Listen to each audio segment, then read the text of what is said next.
আসসালামু আলাইকুম। একটু ভিন্ন স্বাদের আলু দিয়ে মুরগি কষা রেসিপি নিয়ে গৃহর আজকের আয়োজন।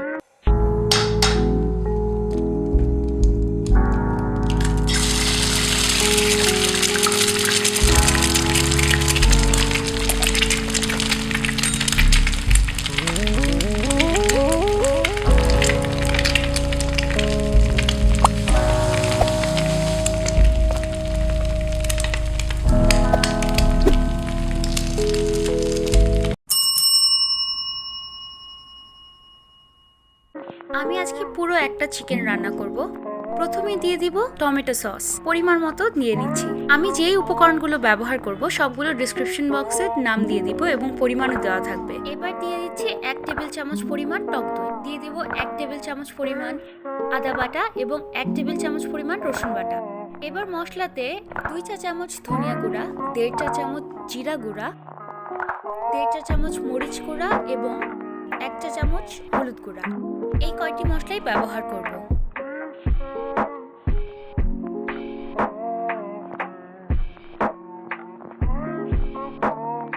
রান্নার স্বাদ একটু বাড়ানোর জন্য আমরা 1/4 টেবিল চামচ চিনি ব্যবহার করছি।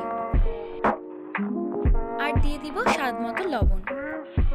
এবার 1.5 টেবিল চামচ সরিষার তেল দিয়ে খুব ভালোভাবে মুরগিটা ম্যারিনেট করে রেখে দিব 30 থেকে 40 মিনিট। এর থেকে বেশি রাখতে পারলে ভালো হয়।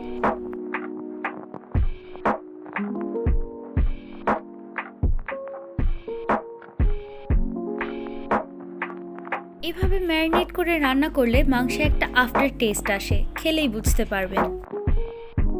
আপনাদের জন্য গৃহকে নিয়ে এসেছি নতুন রূপে। আশা করি প্রতি সপ্তাহে শেষে নতুন ভিডিও আপনাদেরকে উপহার দিতে পারবো।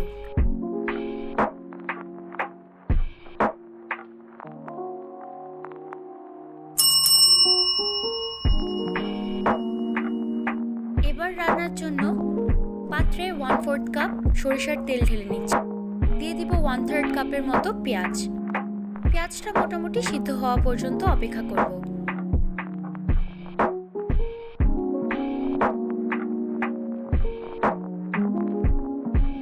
পেঁয়াজটা হয়ে আসলে এর মধ্যে ম্যাগি মশলা ইউজ করব, কারণ এই পেঁয়াজটাতে আমরা প্রথমত আলুটাকে ভেজে নিব।